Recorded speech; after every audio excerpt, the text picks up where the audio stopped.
Dear all, it is great honor for me to have such unique opportunity to appeal to you directly through this vein week. Greetings. It's a real pleasure for me to be asked to present to all of you around the world, wherever you are, about the call to action for Vein Week. Having a leg wound means never having a good day, but by working together, the Leg Club and Wing Foundation seek to raise global awareness and improve prevention of venous and lymphatic health problems by supporting the International Health Awareness Week. Remember, Vein Week, April. Please come and join us. Estimados amigos de habla hispana, son las enfermedades venosas altamente frecuentes y subestimadas, y el linfedema una epidemia invalidante y oculta. Ayúdanos a difundir la importancia de estas enfermedades y su necesidad de ser tratadas del 5 al 11 de abril en la Semana de la Vena, Vein Week. أهلا وسهلا بحضراتكم. من 5 ل 11 أبريل هيكون الأسبوع العالمي للصحة، وكمان هيكون بنقدم الأسبوع العالمي للأوردة. حقيقة الأوردة بتمثل مشكلة كبيرة، خصوصا المضاعفات الدوالي ومضاعفات الجلطات المتكررة التي ممكن أن ينتج عنها القرح الوريدية، ودي بتؤثر جدا في مجتمعاتنا اقتصاديا واجتماعيا. فإحنا بندعوكم للأسبوع الأوردة من 5 ل 11 أبريل. ابقوا معنا. Vein Week. Goeiedag. 5 tot 11 April merk internasionale aardweek. Ons hoop om bewustheid te skep van diep aardtrombose, bekkenare wat pyn in vrouens veroorsaak, en geswelde bene van die swak erkende toestande van lymfedeem en lipödeem. Ons hoop om julle almal tydens Vein Week te sien. Halo, saya Dr. Liu daripada Malaysia. Pada 7 hingga 11 April tahun ini, komuniti Phlebotomy akan mengadakan 1 minggu Vena Limfa. Pelbagai aktiviti akan dijalankan. Saya menyuruh kepada semua warga Phlebotomy dan Vascular Society supaya menyertainya dengan bersungguh-sungguh. Terima kasih. Dal 5 all'11 aprile si festeggia la settimana della salute. È importante però anche celebrare la consapevolezza della patologia venosa e linfatica. Patologia venosa, una delle prime cause di morte prevenibile. Linfedema, un'epidemia definita nascosta, troppo spesso misconosciuta. Quindi vi aspettiamo a braccia aperte per la Vein Week. प्यारे दोस्तों, आपको पता है कि विश्व में health को लेकर हम एक वीक सेलिब्रेट कर रहे हैं 5 से 11 अप्रैल। तो हम चाहते हैं कि उसी दौरान जो नीले रंग की खून की नसें जिनको हम वेन्स बोलते हैं उनकी बीमारियों को, और लिम्फेडिमा जो वाइट रंग की खून की नसें होते हैं उनकी बीमारियों को हम वीक में सेलिब्रेट करें और उनकी नॉलेज बढ़ाएं। बिकॉज वेन्स की बीमारियों से हमारी जो क्वालिटी ऑफ लाइफ है उस पर बहुत फ़र्क पड़ता है। अगर हम इसको एजुकेट करेंगे during this week, all the public and the doctors, उससे हमारे पेशेंट्स के लिए बहुत बेनिफिट होगा। तो प्लीज़ ऑल ऑफ यू हमारे को ज्वाइन करो वेन वीक 5 to 11 में। Thank you. 各位同道们、朋友们，大家好！静脉淋巴疾病是非常普遍的疾病。我们在今年的4月5号到11号会有1周的静脉淋巴活动，谢谢大家踊跃参与 Vein Week， 谢谢。Un placer invitarlos a participar activamente de este Vein Week 2021. Así que pura vena, pura vida y nos vemos en este Vein Week.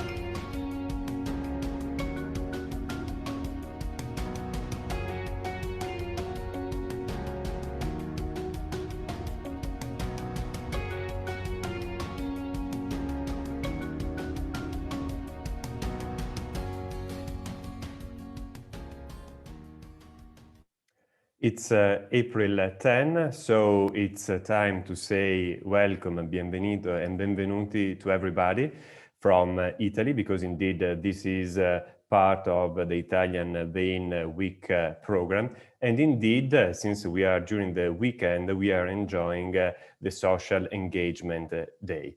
As you know, around the world, on the days of this week have been dedicated to different targets, from health professionals to public awareness, media, clinical activity, multi-specialty approach. And we are going toward the weekend, so relaxing a little bit, but remaining engaged on important topics like the one of venous and lymphatics.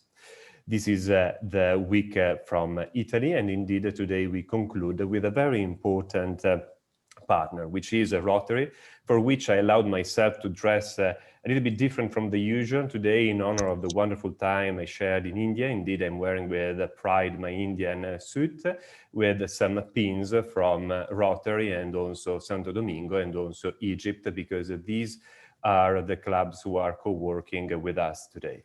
We are enjoying simultaneous translation in English, Spanish, and Italian, for which I remind you to choose the language you prefer.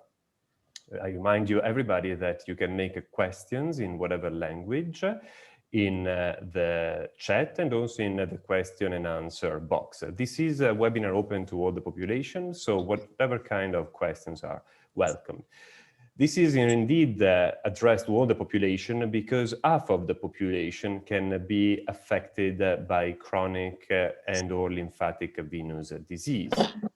And indeed, we are talking about the leading cause of preventable death when we are talking about venous thrombosis. That indeed is preventable. So it is our responsibility as health professionals, but also as non-health professionals involved in huge organizations like ROTARY to try to prevent the leading cause of death, and also not just pandemic situations like the one of COVID, but also hidden pandemics like the ones of lymphedema. That is indeed not so much considered condition that we should all be aware about, as it is for the pelvic venous disorder, the reason why we developed the Pelvic Venous Disorders Online project. Nothing would have been possible without amazing travel mates like Professor Caprini and Professor Lee, our giant ambassadors, and all the steering committee involved from the day one of this so pleasant and productive journey that indeed gathered together world experts from all the continents with more than 114 developers now involved. Indeed, we are enjoying 271 live events during this week, so I invite you to visit the map. They remain available in the map also for the next days, so you will be able to gather this group effort that was made possible by the unbiased support of Alpha Sigma, Medi, and Philips. We deeply thank all of them for having made this possible globally, as I like to deeply thank the travel mates who have been traveling with me from the very first day, Professor Bottini and Professor Chi from the University of Buenos Aires and the University of California, Davis. Specifically for this trip, we had two amazing friends, but also two world-renowned experts in the venous and lymphatic field, Professor Taha Wasila and Professor Shoaib Padaria, for which I will give the mic now to Wasila for a welcoming word. Thank you so much, Sergio, but I cannot take the floor without congratulating you and all the VWIN board for such a huge success of the Vein Week Global Initiative. And today is the 6th day of the Vein Week, and it is a very special day. This is a wonderful bridge between the VWIN Foundation and the Rotary International. a great initiative to spread awareness of the vein lymphatic disease worldwide. Rotarians are people of determination for their community service. Rotarians are here to make changes in lives. Rotarians are people who are problem solvers. They share ideas, join leaders, and take action to create lasting changes. Today, our Rotary Day during the Vein Week is the best model and the paramount example of this perspective, that Rotarians are people of action. Thank you for the huge opportunity. Thanks to you, Wasila, for all you do inside and outside the Venus world. And now another giant, Professor Padaria, who I like to congratulate also, as I said yesterday during the multi-specialty days, because he's really well known also in the world of orthopedics we discovered. Shoaib? Thank you, Sergio. First of all, welcome to all my friends, colleagues, and Rotarians from all over the world. Sergio has organized a wonderful Vein Week, and we've had so many lovely programs reaching out to a great variety of population, professionals and non-professionals, about venous and lymphatic disease.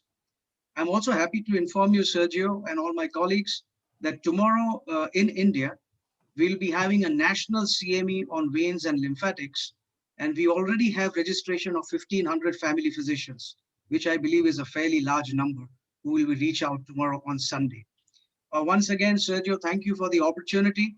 And I know that this particular program today will really help us to spread awareness of venous and lymphatic disease, especially amongst the Rotarian community. Thank you. Thank you so much, Shoaib. As always, we start with honorary opening from huge figures. In this case, it will be Ellie Lindsay. She has been fundamental in the development of the Vein Week. She is running a wonderful group called Lindsay Leg Club that is spread around the world and that we hope will involve more and more professionals in patients' care. Her talk is here. Thank you, Sergio. It's been an honour to represent the International Leg Club Committee and be part of this outstanding event, profiling globally the importance of venous and lymphatic disease, both to healthcare professionals and the public. I had the pleasure of being part of the Rotary Interactive meeting held in Cortina in January 2019, and I am delighted to be joining you here again today. Rotary International is an organisation that has spearheaded numerous campaigns that have been life-changing. Hence, it's important today that as an organisation, Rotarians need to share ideas, join leaders and campaign for greater awareness globally of venous and lymphatic disease, as it has become a major problem that affects so many people's lives. Yet, little attention tends to be given on prevention and education to the wide-ranging effects that venous and lymphatic disease poses on a person's quality of life. These problems can affect any age group, but many people with problems of the lower limb and leg ulcers are elderly, poor, and alone. These conditions present several challenges to the individual, from physical and emotional distress, lack of esteem, depression, self-neglect, social isolation, to financial cost to the person in terms of time off work and travel to faraway centres and hospitals. In addition, there is disparity in care delivery globally. One major challenge for Rotarians in this ageing society today is how to create major pathways by raising awareness of this global problem and to enable persons to experience quality of life and simultaneously contribute towards society. I look forward to hearing all of your views this afternoon, and once again, thank you, Sergio, for inviting me. Thank you. And now we fly all the way to India, and it will be our friend Shoaib introducing the honorary opening talk. Shoaib? Yes, Sergio. It's my great pleasure to introduce my very personal friend of mine, Nimesh Ranjrajka. Nimesh is a prominent industrialist of Mumbai city and is currently the president of the Rotary Club of Bombay Worli, which is one of the main participating clubs in the meeting today. By training, both Nimesh and his wife Janvi are both chartered accountants and are closely involved in various charitable and philanthropic initiatives through the Rotary Club. Nimish, welcome to the meeting. Glad to have you on board. Thank you very much.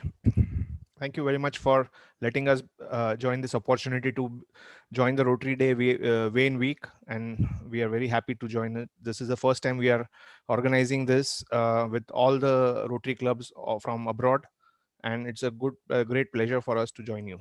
Thanks a lot. Thank you so much. And now it's my huge pleasure to introduce a family member to me, Professor Lorenzo Tessari, a giant in the field and a giant Rotarian as well. Lorenzo? Unmute yourself. Sì, è una grande gioia per me essere qui in questo momento, in questi giorni che la WeWind ha fatto, che sono veramente stati di un'importanza capitale per la diffusione e la conoscenza di questa malattia insieme a tutti i più grandi esperti mondiali. Per me è una gioia vederli tutti, mi spiace solo di non poterli abbracciare, e la mia gioia è anche quella come rotariano, perché insieme a Sergio abbiamo fatto molti anni di sostegno umanitario in Nicaragua, in Santo Domingo, in Ecuador, eccetera, con dei global grant di aiuto a queste popolazioni, ma soprattutto con quello che Sergio aveva istituito da parte del nostro Rotary e del nostro gruppo, che è quello di formare i medici per poterli fare venire poi da noi, e questo l'abbiamo anche presentato come Rotary alla riunione di Cortina d'Ampezzo, con un filmato che ha fatto vedere tutto quanto quello che noi abbiamo fatto nel mondo. È una grande gioia, grazie a tutti voi, e io grazie a Sergio e buona prosecuzione.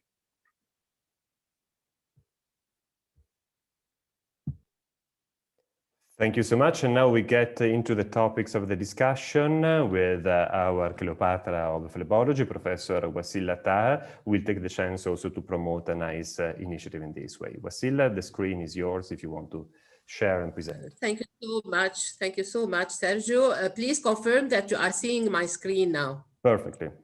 All right. Thank you so much for the huge opportunity to talk about the venous and lymphatic disease, the Rotarian call for action. In fact, Rotary in Egypt has started in 1929, so 24 years later than the first club of Paul Harris has been settled. So we are talking about 92 years of Rotary in Egypt. And I'm quite sure that it will be beautifully highlighted and stated by Professor Saada later on. Coming to the topic of our today, the veins and lymphatic. The veins is the first facet of the coin. And here are the clinical presentations of this problem. Maybe it's a fine or very reticular veins, superficial veins, and up to the devastating venous ulcerations. What about the prevalence of such a disease, the varicose veins? It's higher predominant in females rather than males, maybe due to the pregnancy. It can play a role in this variation, and it's directly proportional with the number of pregnancies. Another important factor here, the evidence suggests that the prevalence of venous disease increases with age. Sorry for such a busy slide, but I would like to highlight certain points. It is a progressive disease, so it progresses with age. Second point, it affects and impacts negatively our quality of life, and it drains our sources. In Western countries, there is already consumed up to 2% of the healthcare budgets. So with aging of the global population, the prevalence of venous disease will drain much more of the healthcare resources and costs needed to treat those elderly patients in the coming decades. An epidemiological survey conducted by Professor Andrew Nicolaides, a survey for more than 6,000 adult patients in their productive life, 50 years old. They conducted, the general practitioner found that 61.3% of such a survey suffers from clinical manifestation of the varicose veins. And it was underestimated by those doctors to 45.9%. And this is a real an action to call. We have to improve the clinical skills of our young fellows. The clinical skills Less than 50%, they know about the guidelines. Less than 50%, they refer the adverse clinical manifestation of such patients to specialists, and less than 50% recognize the condition in their early stages. This is the call of action, of course. Another call of action, the awareness. We did last week and during dedicated for the vein week, what we call the vein walk to activate the calf muscles of our club and along the fascinating and the beautiful shores of the Red Sea. Another important awareness session we did conduct last year during annual meeting, the pelvic congestion syndrome, which is really an underestimated condition, and it was very well received by non-medical and by all the Rotarian at this time. So I will take the quote of Sergio.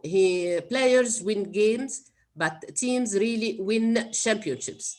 And we have to all together to improve all of these parameters. There is a lot to do. The management, it's two big baskets, the diagnosis and the treatment. For the diagnosis, we have to improve the clinical skills, to try to train on different diagnostic and treatment modalities. And the treatment nowadays, modern vein therapy for the venous system, it's a huge wide range of line modalities. We have the laser, we have the stent, we have the steam, we have the chemical by foam sclerotherapy, and we have the giant among us of the foam sclerotherapy, Professor Tessari. And what about the venous leg ulcer? It's another devastating condition, a drastic condition which has an important socioeconomic impact on the society. And the vast majority of those patients are healthy individuals suffering from chronic ulceration during the most productive period of life. So here we are talking about the numbers in the United States, and really it drains resources to those patients suffering from venous leg ulcers, and the situation may be worsened later on as the aging and the obesity and sedentary population life increase globally. So this problem demands a swift, coordinated, interdisciplinary call to action from all stakeholders. And in our group, IVLA group, we started a study to help those patients, really unfortunate patients. This is another call to action. Coming to the second facet of the coin and the lymphedema, what we call the hidden epidemic. Its a total number is huge, 250 million suffering from such hidden epidemic. And there are three big baskets, the obesity, and the obesity will remain an endemic in our region, in the Middle East and the North Africa, what we call MENA region. Yet there is a greater political will to tackle this problem of obesity and its associated illnesses. Let the numbers talk. In Egypt, in Tunisia, in Morocco, we have also big numbers of obesity. What kind also of lymphedema? The secondary lymphedema. And maybe this is a bright side in our nation due to the presence of high standard tertiary cancer centers on the national level, and secondary lymphedema due to cancer is well managed as an integrated service in those protocols. Another bright side that the filariasis. On the 12th March 2018 in Geneva, the WHO announced that Egypt becomes the first country in the Eastern Mediterranean region to eliminate lymphatic filariasis, which was really a disease deeply rooted in Egypt and with a clinical manifestation shown in pharaonic statues. And it seems that King Montuhotep suffered from this disease, an advanced form even from elephantiasis. And we do find compression on the pharaonic statues, so we do have being do with thousands years ago. Lymphedema coming, the primary lymphedema, it needs work, it needs awareness for the early diagnosis through medical conferences, through NGOs efforts.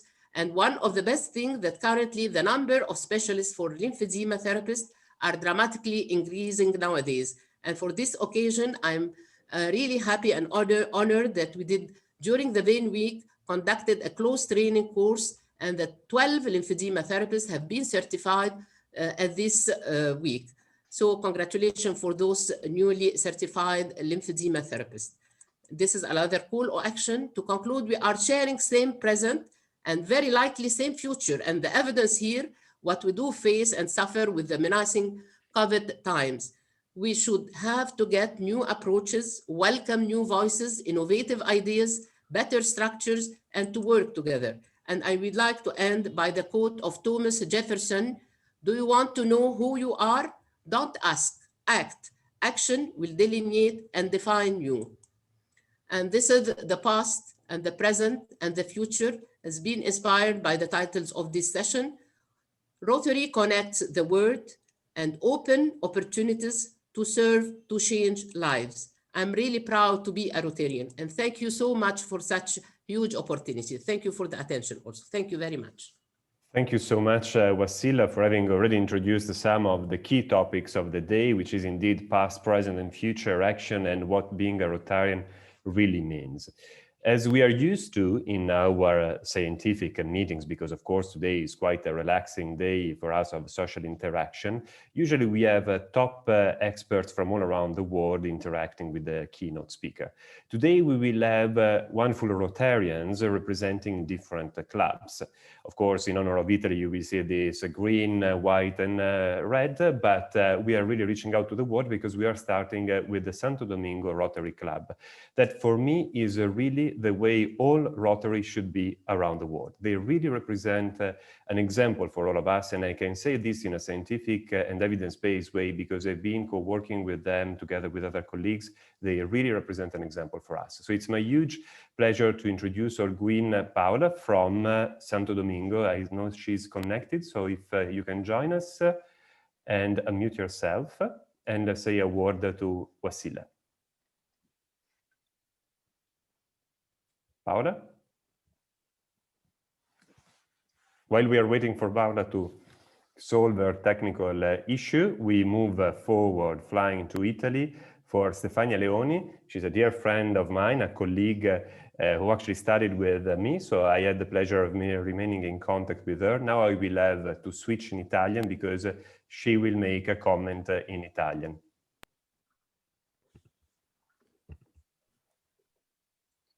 Buonasera a tutti, io sono la dottoressa Stefania Leoni, sono un medico chirurgo specialista in endocrinologia e malattie del ricambio.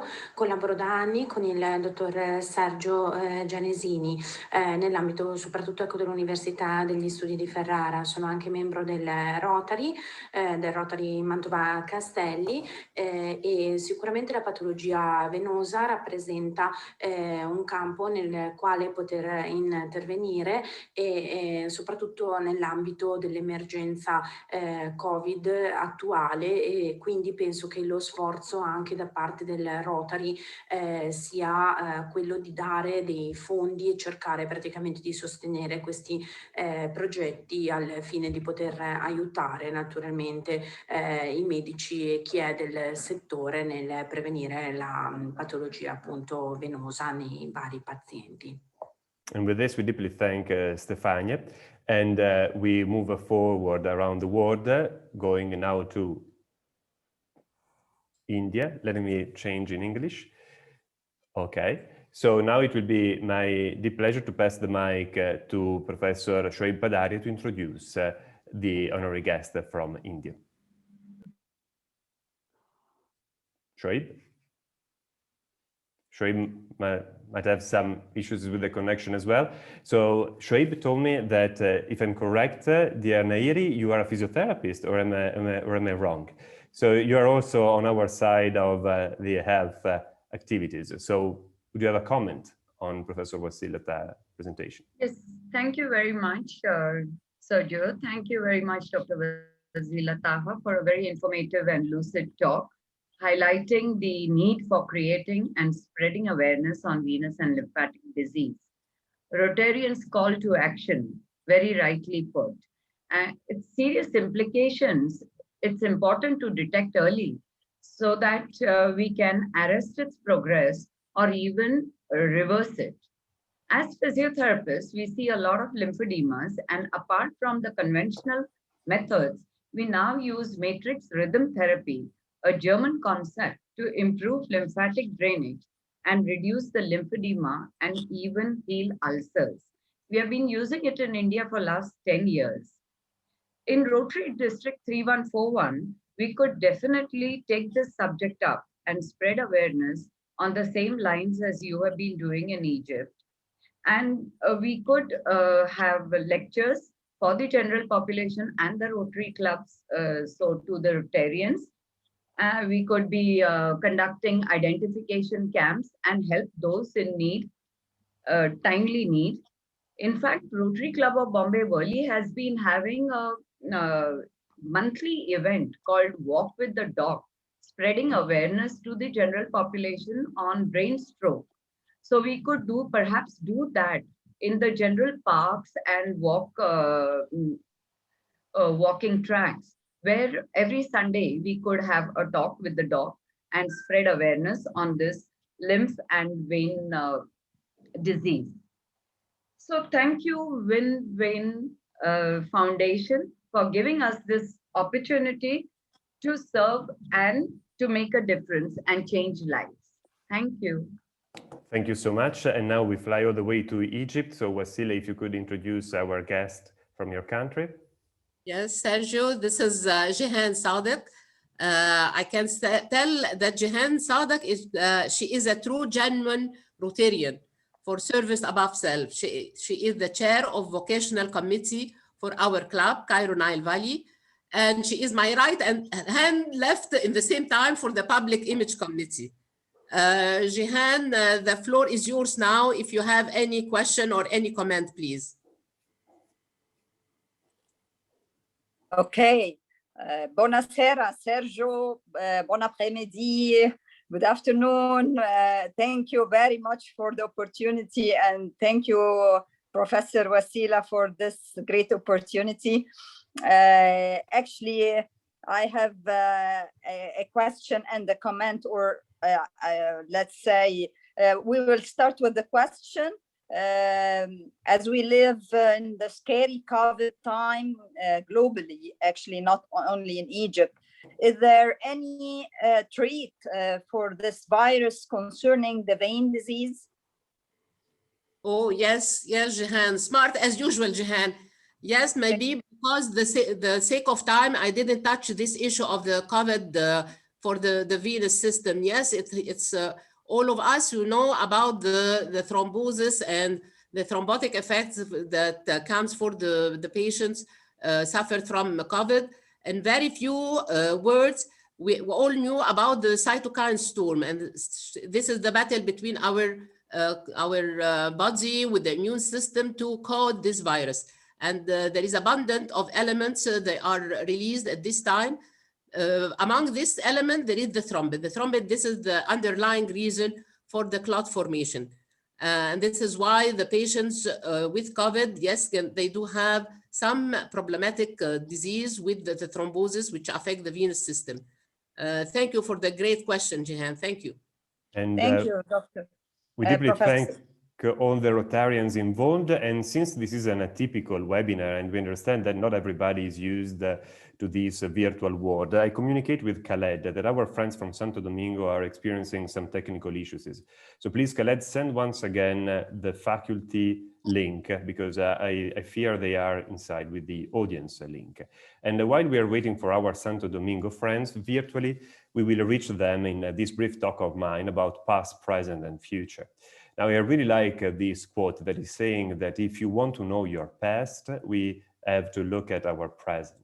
If we want to know our future, then we should look at our present actions. This is what we have been trying to do with the Venous Lymphatic Ward International Network Foundation that I have the pleasure of representing here today, together with many other colleagues and friends involved. Basically, our actions have been developed on three main areas: scientific research and medical education, humanitarian projects, social and sport events dedicated to public venous and lymphatic awareness. That is indeed the same thing we did back in 2016 with Rotary Nicaragua in one of our humanitarian medical missions. We developed a past grant at that time, in particular a global grant with the Rotary, and this is the chance to deeply thank the Rotary Club Rovigo, the Rotary Club Peschiera and del Garda Veronese, and all the ones involved in a global grant that indeed was focused on the most advanced stages of chronic venous disease, and the one you are seeing here is not even one of the worst. The reason why you see the family is because, particularly in poor countries, you can understand that having the family member supporting the family indeed with these kind of lesions means that all the family is not receiving support, economically speaking, which means that, of course, all the family is impacted. But don't think this is just for poor countries, because these are the data related to our own population, where you can see that 2% of our population can present lesions associated with venous problems. They recur in 69% of cases, which means that even if you treat them, they have a significant high risk of presenting once again the problem. And this is showing that at 6 months, a large part of these patients still present the lesion, which means that we really have to co-work together to improve that situation. Even more, as I was saying at the beginning, it is fundamental to act on what we can prevent, in particular if it is the leading cause of death, like thromboembolism.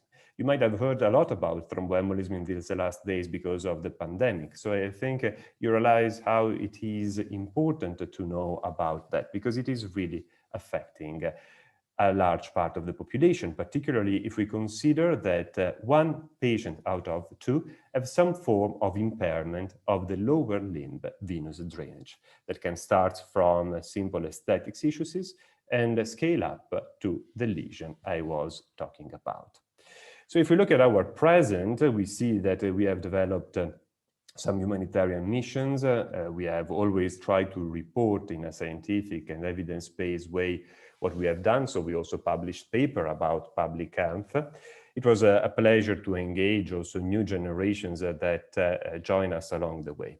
So here I'm reporting what we have done with this global grant. To give an example, so with this specific global grant in 2016, we trained 1 local doctor. We treated 587 patients with poor resources in 1 week, thanks to a pool of experts.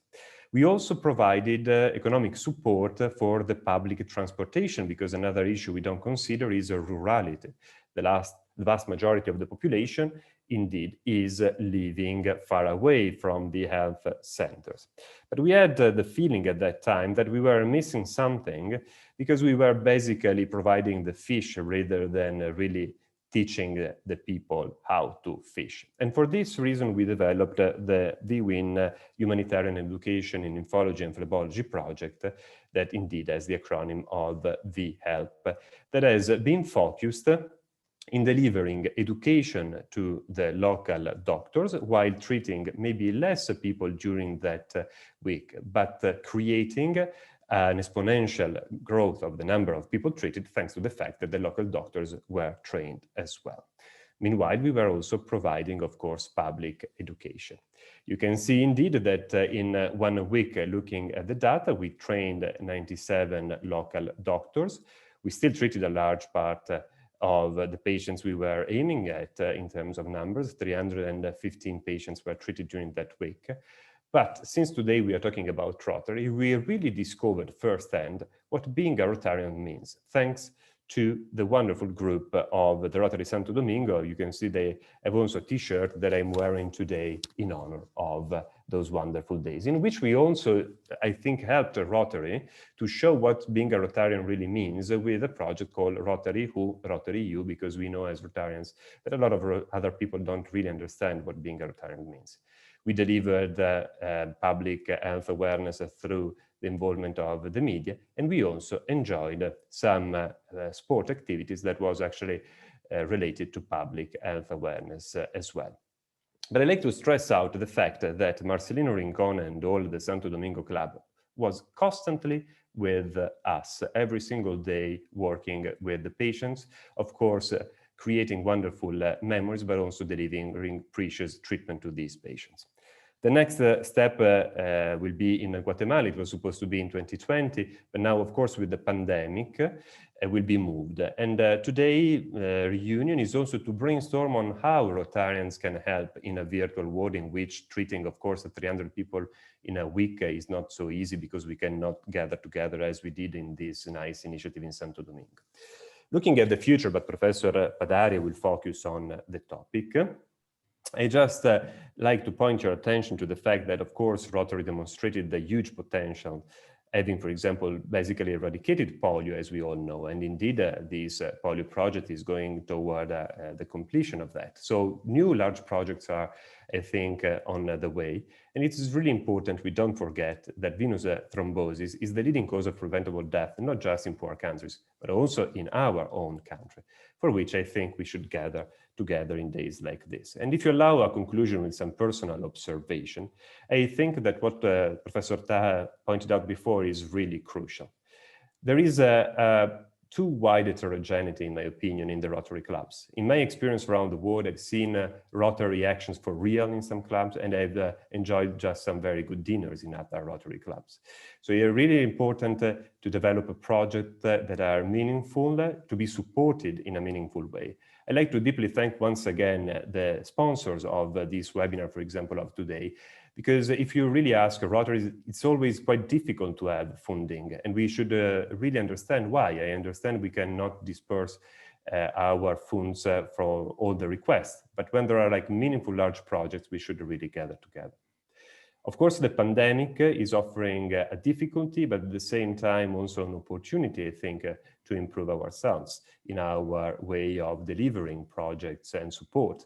We know that with the COVID, we have also an increase of the risk of thrombosis around.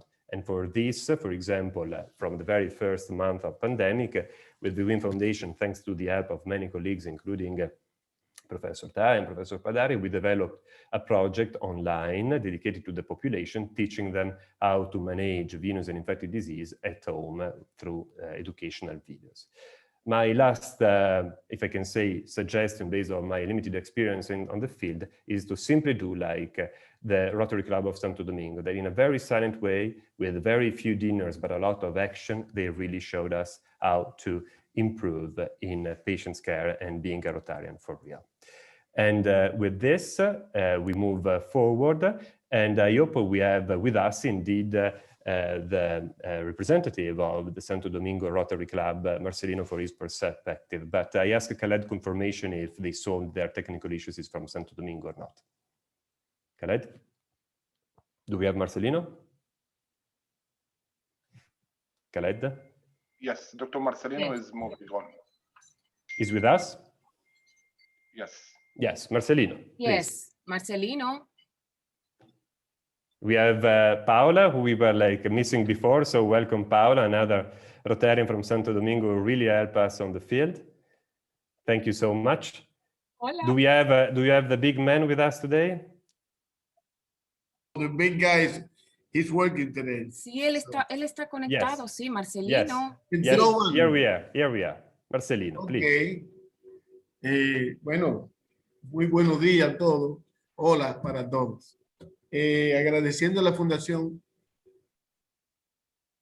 a la Big Foundation y a su presidente, el señor Sergio Giannesini, por la invitación a este magno evento. Fuimos contactados por la Fundación Big Win de parte de su presidente Sergio Giannesini para desarrollar el operativo de cirugía endovenosa en nuestro país. Inmediatamente, nuestro club aceptó el reto. La iniciativa sin fines de lucro fue concebida y desarrollada por la Fundación Red Internacional Mundial en Enfermedades Venosas Linfáticas, Big Win Foundation, por la Sociedad Dominicana de Cirugía Vascular Endovascular y por el Rotary Club de Santo Domingo, el Rotary Club de Pechera, Garda y Veronese de Italia. La cual consistía en jornada de cirugía en el Centro Cardio Neuro Oftalmólogo y Trasplante Secanó, el segundo Congreso Anual Internacional de Cirugía Vascular y Endovenosa, y una caminata como educación y prevención en el Parque Mirador Sur. Dicha visita cubría educación, cirugía y prevención. A nuestro país llegaron expertos de renombre mundial en enfermedades venosas linfáticas provenientes de todos los continentes. Trabajaron con especialistas vasculares locales de alto nivel para realizar la llamada misión Big Health de la Fundación Big Win. Educación humanitaria en linfología y flebología. En dicho operativo, el plan inicial era dar atención a 230 personas Dado el esfuerzo, dedicación, entusiasmo y vocación del servicio de los doctores, pudieron lograr tratar a más de 300 pacientes, lo que es un logro enorme. Esto fue logrado gracias a la sinergia de nuestro club rotario, junto con el SECANO y los médicos participantes. Nuestra participación fue la siguiente. En la jornada educativa se llevó a cabo el segundo Congreso Anual Internacional de la misma sociedad de cirugía vascular de Santo Domingo y Centroamérica. Tuvimos presencia en la mesa de bienvenida de dicho congreso, dando información sobre la labor que hacemos los rotarios en el mundo. En la jornada de cirugía aprovechamos la oportunidad para que miembros de nuestro club participaran dando apoyo a los pacientes y médicos en su alimentación y cuidado en el área de recuperación. Al mismo tiempo, dando información sobre Rotary a través de los brochures. Esta jornada duró 6 días. En la jornada de prevención y educación a los pacientes, organizamos una caminata junto con los voluntarios nacionales e internacionales de esta misión humanitaria. Compartimos buenos momentos. Fue muy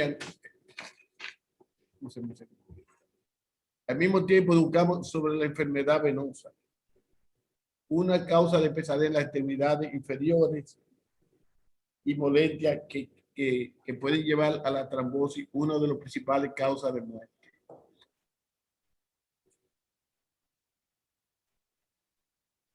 Nuestra experiencia fue muy valiosa en nuestro país, República Dominicana, por el limitado acceso que tienen una parte de la población en servicios especializados de salud.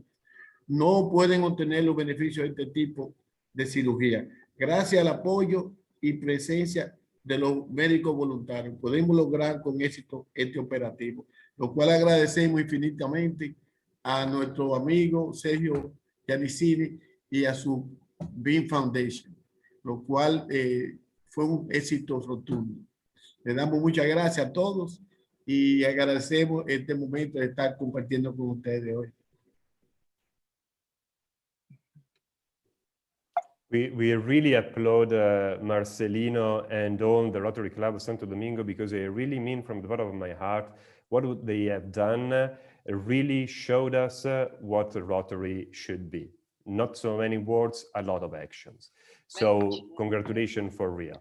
And now I have to pass the mic to another friend from Santo Domingo because nothing would have been possible without the local Society of Vascular Surgery that is here represented by Professor Andrés Marins in representation of all the many friends who have been involved from the region in terms of vascular. And there is also Professor Lorena Grillo is with us. She was a part, of course, of this group, another wonderful example. Andrés, I know you are here for what you told me, so if you want to take the mic. Done. Hello, everybody. Thank you for your invitation. There's a strange effect in your camera. I don't know what's going on, but you have some strange filter. Let me see, maybe, yeah. If you want to speak without camera on, because now it's fine. Okay. No, okay. Are we fine? I see Okay. Lorena now, but... Yes, Lorena. I'm here. Yes, but Yes, I'm here. I can hear you. Please proceed, Andrés. Okay, can you see me, Sergio? Yes. Yes. Can you hear me? Now yes. Okay. For me, it was a pleasure. We had a great and marvelous activity in the past with the Rotary Club and with you, with the Bwin Foundation, and in a big event that was the Congress of Dominican Republic and the Caribbean. I think I'm gonna take your word.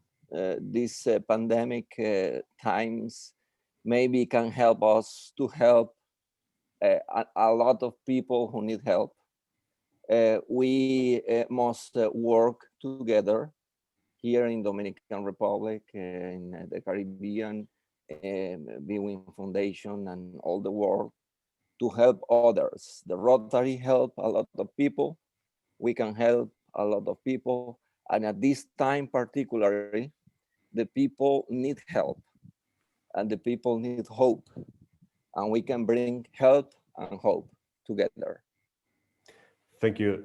Thank you so much, Andres. Indeed, I think one of the topics for discussion today is how to move forward in a pandemic time that does not allow us to really be there in presence like before, but we can still organize ourselves and deliver the service, being just betterly organized, with also the opportunity of connecting more now thanks to the virtual world. And now we move forward. I don't know why I have this slide. This is a surprise, and we wanted to intrude, but for a very good reason. And the thing is that you have done so much for all of us here. And I think today is the best day to give you this. It's a mention of honor from our Society of Vascular Surgeons in Costa Rica and Flevo Latam Organization Committee for all your contributions, initiatives, and support for medical education in Latin America and the world. And I think it fits perfectly for all the Rotary objectives. And as the last fourth says, to contribute in the advancement of international understanding, goodwill, and peace through the World Fellowship between professional persons and business and else, by an ideal of service. So this, all our hearts to yours. Thank you so much for the intrusion, and I accept it with honor, but I will diffuse this award to all the ones who are co-working together, because we really always say that players win games, but teamwork wins championships. So we really thank all the ones who have been part of this, and Lorena Grillo, she's a top vascular surgeon, has been fundamental in all these projects, as all the other friends involved here today. So I truly hope that this wonderful surprise goes to all the ones involved in this project, because nothing would have been possible without a huge teamwork. Thank you so much for the surprise and the intrusion. Really appreciate it. Now we fly all the way to Egypt. So please, Wasila, introduce the next. Sergio, it's a true pleasure and honor to introduce our president, our current president for our home club this year, 2021, President Hanan Alphonse. She is super dynamic with a lot of achievements and endeavors despite the tough COVID times. And the best part is a true friend of myself and my family. And I think she passed a recorded video because she was afraid to have bad connections at the time. And indeed, bad connection there is. So here we have the question. Thank you so much for such great opportunity. I would love to address my question to Professor Sergio Genesini. I knew from Dr. Wasila that you used to arrange medical convoys on large scale in less fortunate remote areas. Now, with the global lockdown we all live, same we did do before, how we can manage to do instead of those helpful adventurous convoys? Thank you so much for a brilliant question that is really offering the opportunity to dive into what we could do with Rotary. Now, the difficulty of the pandemic is really connecting us virtually, understanding how many we are, and indeed this is the meaning of Vein Week. Now, Rotary was born from 4 people and has been like spread all around the world. So my hope is to spread together around the world the importance of specific projects without diluting the efforts in some random projects that are not really impacting the population as an entire group. To answer the question, I would say that we simply need to get more organized. So for example, if before we were going in 1 week per year with 20 top experts in the region of interest, we could do just with a smaller number of experts going there with the most limited number of patients, training the local doctors and teaching even more to fish rather than bringing some fishes here and there. That would be my answer. And then we move forward with Italian representative. So I will have to change to Italy. Give me a second. And it's my pleasure to introduce Dottor Soregaroli dall'Italia, rappresentante del Club Rotariano. Buongiorno a tutti, mi chiamo Leonardo Soregaroli, sono il presidente del Rotary Club Mantova Castelli. Il Rotary è un club service e diffonde il valore del service e dell'amicizia. In questo periodo ovviamente di Covid abbiamo cercato di dare il nostro contributo. In una prima fase abbiamo fornito maschere, camici, attrezzature per le strutture che erano in sofferenza. In questa seconda fase cercheremo di supportare quella che è tutta la campagna vaccinale, cercando di seguire quelle che sono tutte le direttive che sono attualmente in vigore. Vi auguro un buon lavoro e a presto. And with this, let me go back to English, and then we proceed with the. I have the translator is speaking with me in English, so please stop the translator in English.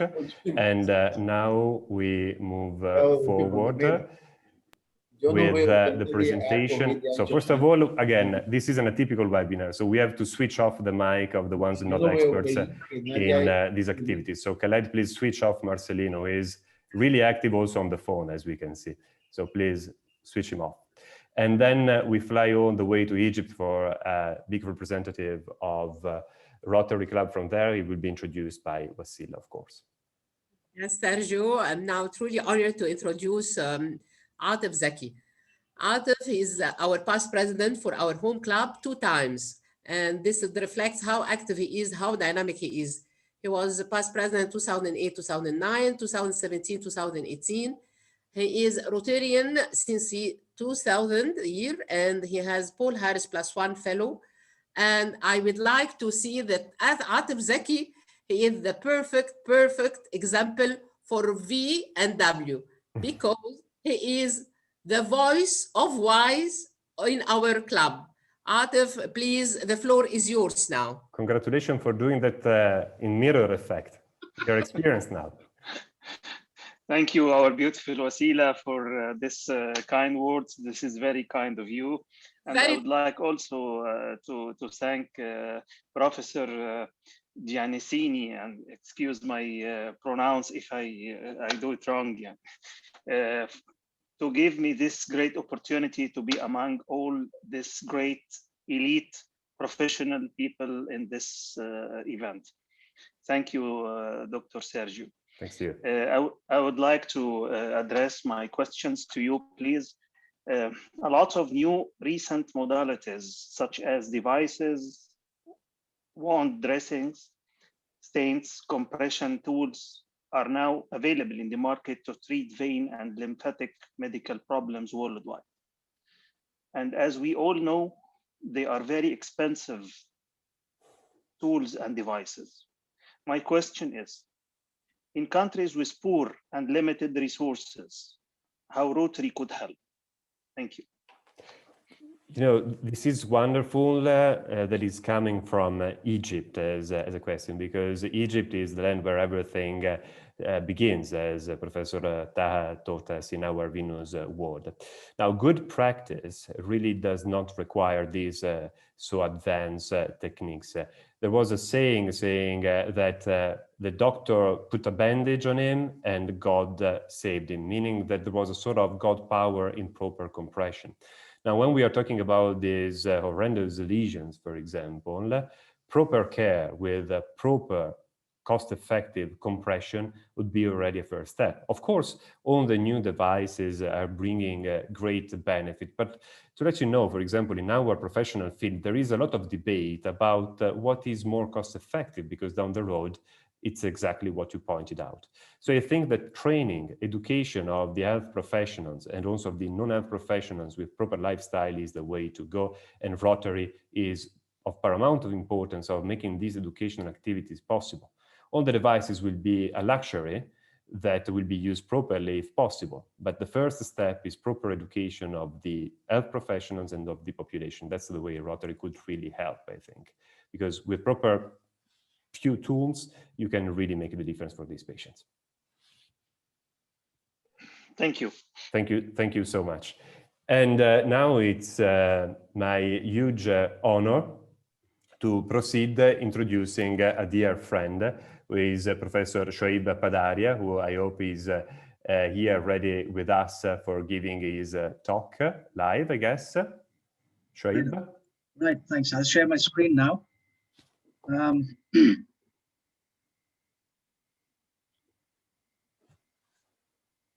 Yes, we can see it. Just for a full presentation. Okay, I'm on.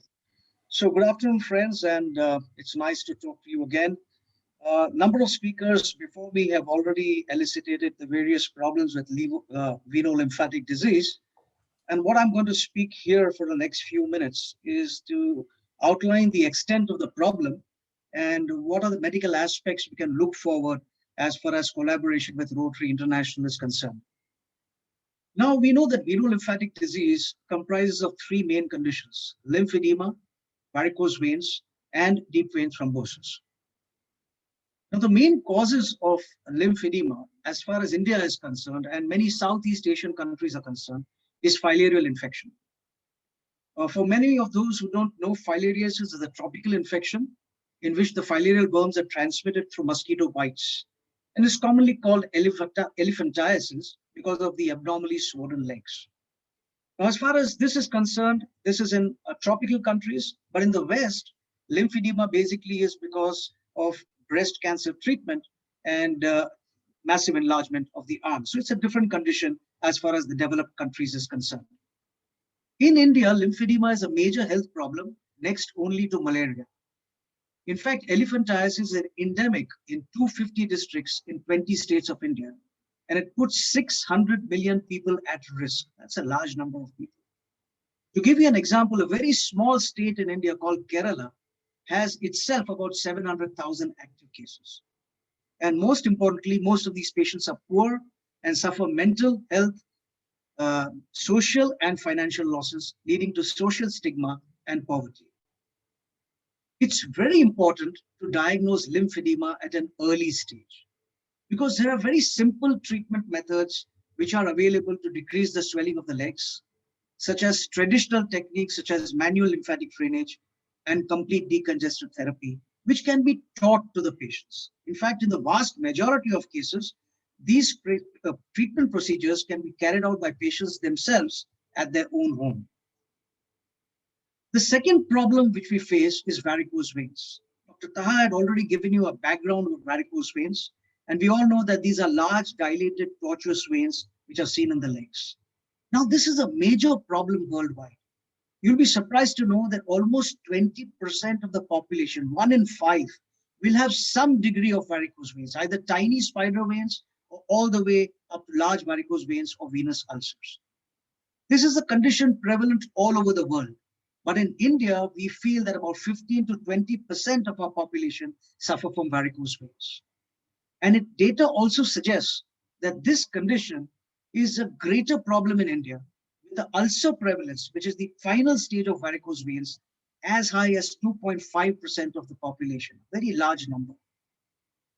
Another important thing to know is that varicose veins is a gradually progressive condition. It's not only a cosmetic problem. The varicose veins, which are dilated veins, will later lead to swollen legs, will lead to skin changes, and will lead to skin ulcers. And it impacts daily activities.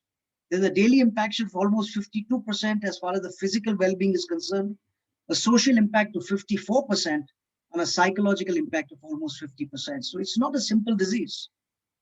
And the third problem which we face is deep vein thrombosis and pulmonary embolism. Deep vein thrombosis is a formation of a clot in the deep veins of the legs. And occasionally, this clot can break off from the legs. And when that happens, this may actually go into the lungs and cause a clot in the lungs, which can be fatal. Now, this is a very extensive problem. Almost 600,000 cases of DVT and pulmonary embolism are diagnosed annually in the United States. While we don't have similar figures for India, we expect because of the population, obviously, it'll run into millions. In the United States, 200,000 people die yearly of pulmonary embolism, obviously much more in our country. And you'll be surprised to know that DVT and pulmonary embolism is the third leading cardiovascular killer after heart attack and stroke. Surprising, isn't it? And yet, if left alone and not treated properly, this will lead to a condition called post-thrombotic syndrome, where patients will have swelling of the legs, dermatitis, varicose veins, and open ulcers, and impacts their daily life. Unfortunately, there's a lack of awareness of veno-lymphatic disease. In the public, there is lack of awareness of the disease itself, the potential complications, and also the availability of proper treatment. And amongst the doctors, there is lack of awareness how to accurately diagnose the disease and the availability of modern methods of treatment for these conditions. So how can Rotary International help us in this? It can aid us in spreading the awareness of this condition of lymphatic and venous disease amongst the public. It can sensitize the population with respect to early treatment. We can work with Rotary can work with local medical organizations to conduct awareness and screening camps for these conditions. We can establish a special fund which will help the needy to access treatment at specialized centers. And Rotary can also work with national societies and their members to offer free or subsidized treatment in smaller towns and villages. Now, what we request Rotary International is to incorporate the veno-lymphatic medical program into the regular medical camps and workshops. For example, they already do cataract evaluation and treatment. They treat polio, they treat malaria, they treat HIV and AIDS, and so many other programs.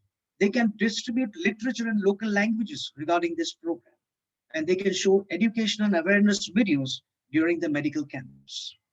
Now, in India, we have a firm commitment. The Venous Association of India, which is the foremost medical organization in the country, and I'm proud to say I'm a former founder member and past president of this organization, is ready to partner with Rotary International in this activity. Our members, who are spread all over the country, will be more than happy to volunteer their time and expertise to not only give awareness talks, but also attend screening camps organized by Rotary International. Later on, dedicated-wise, zone-wise, specialized centers can be identified for helping the needy patients with highly subsidized treatment. Friends, it's time to conquer venous and lymphatic diseases. Let us all come together to eradicate this condition. Thank you so much for your attention. It's all of us deeply thanking you, Professor Padaria, for all you are doing today, but also for all you are doing all the year long, because indeed you are really pivotal in our field. Now, please stop sharing so I can move forward, because we have the Rotarian perspective on what we can do in the field of venous and lymphatic. Once again, I'd like to deeply thank Shoaib Padaria for all he is doing inside and outside the Rotary world. And now it will be Professor Taha introducing a big figure from the Rotary Egypt. Thank you, Sergio. But when you did ask me to engage a delegate from Egypt, the name of Dr. Ahmed Saada came up in a fraction of a second, because I cannot go higher. And now it's a big challenge how we could introduce Ahmed Saada. He is really a huge leading figure, not only in Egypt or in our region, but on international level. He is the district governor of District 2451, past district governor 2014 and 2015. He's a Rotarian since 1993, starting as Rotary Act. The home club is Rotary Club of Alexandria. He's a training leader of the Rotary International Assembly, Council on Legislation Alternative Representative, District Rotary Foundation Chair, District Public Image Chair, Rotary Leadership Institute Chair in the Egypt Division, Paul Harris Fellow and benefactor of the Rotary Foundation, and member of the Paul Harris Society. For the educational background, he had a doctorate degree for the ear, nose, and throat. Actually, he is the chief of the Department of the Ear, Nose, and Throat at Alexandria University. He had his training on Johns Hopkins University in USA. I think I can stay here till tomorrow to introduce Professor Ahmed Saada, our PDG. Professor PDG Ahmed Saada, the floor is yours now.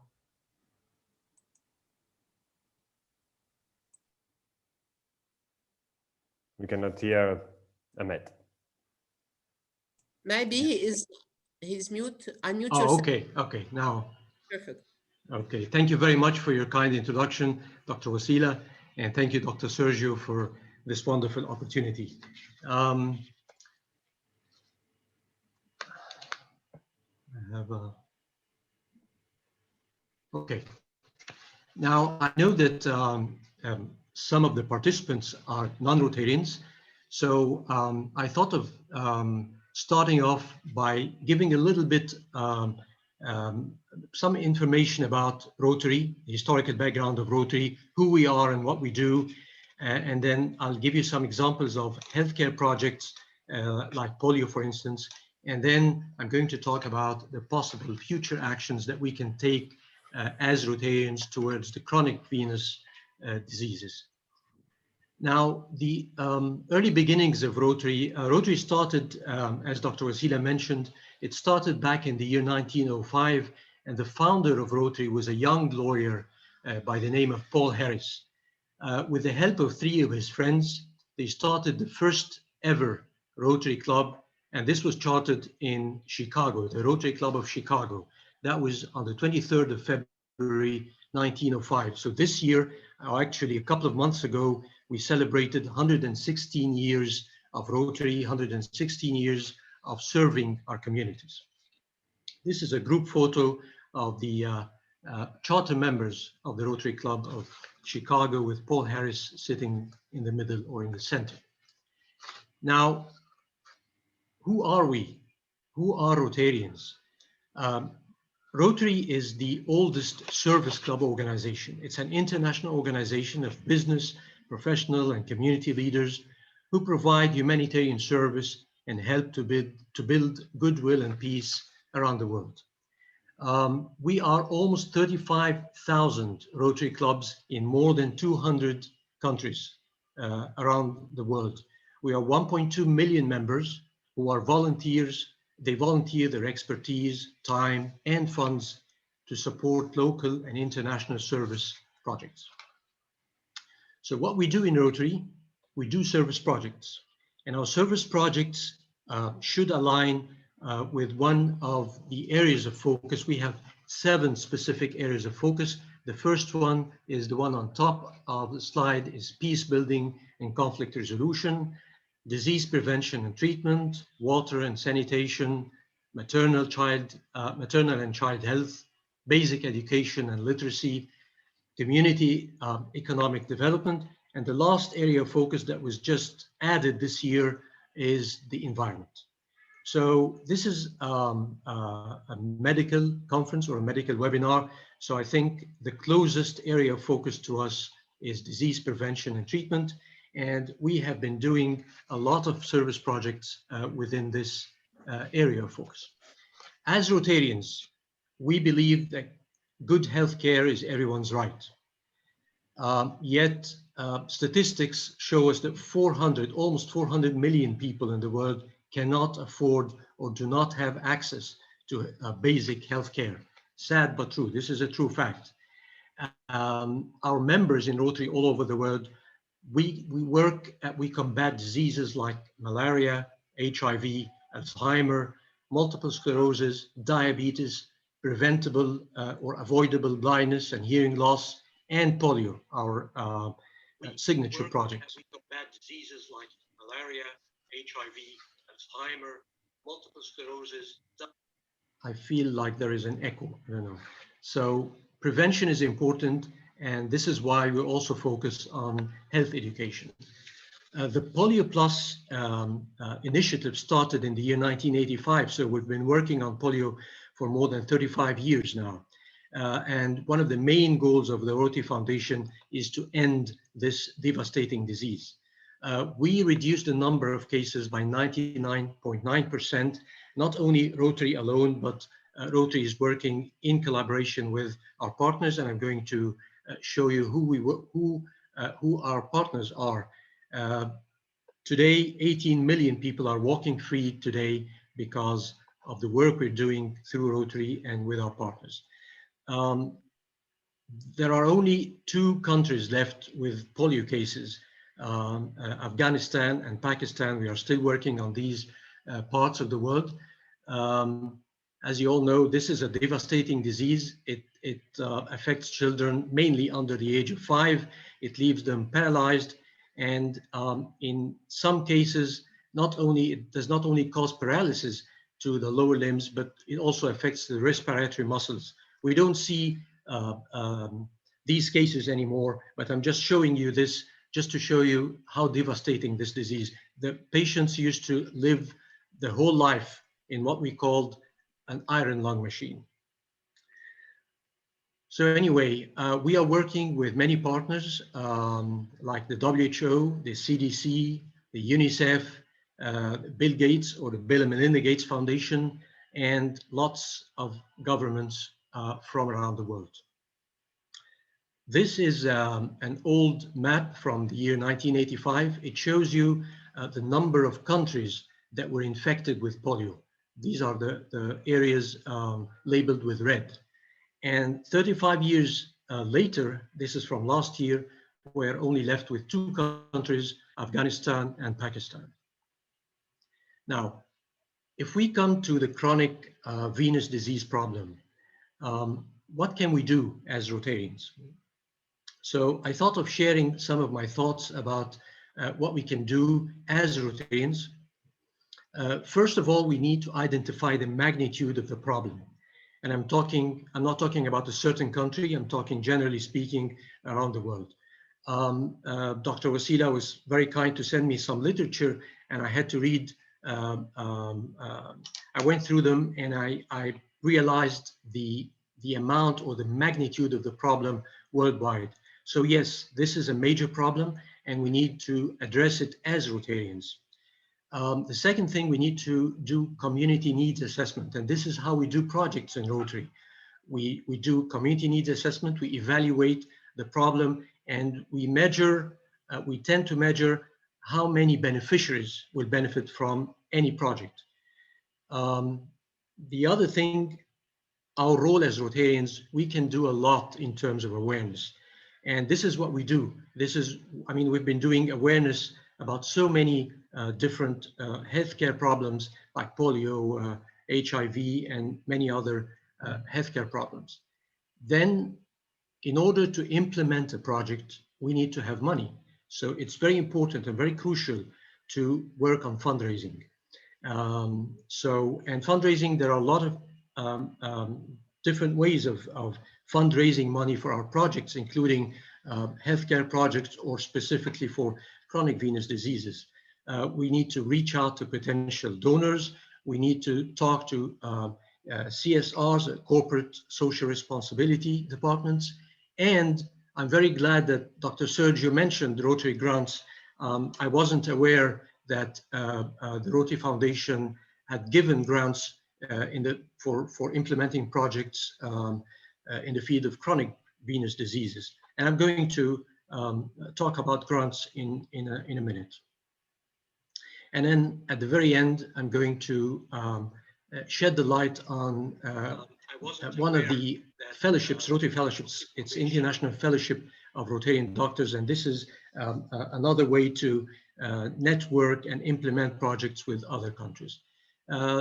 These are just a few examples of awareness in terms of polio. This is from Nigeria. These are billboards, which is, billboards are very good in creating awareness about pretty much anything. This is from Egypt, and again, this is another billboard from Egypt. On the 24th of October, this is the Polio Day. Many countries show the end polio sign on their famous monuments. Obviously, this is from London. This is the Big Ben and the House of Parliament, and shows the end polio sign. This is from this is the famous Opera House in Sydney, Australia, and this is the famous pyramid in Egypt, and again from Egypt, the Luxor Temple. We did that a few years ago. This initiative looks funny, but I like it very much. This is from one of the Rotary clubs in the United States. Every year on the 24th of October, they observe Rotary Day by doing a pizza for Polio Day. All the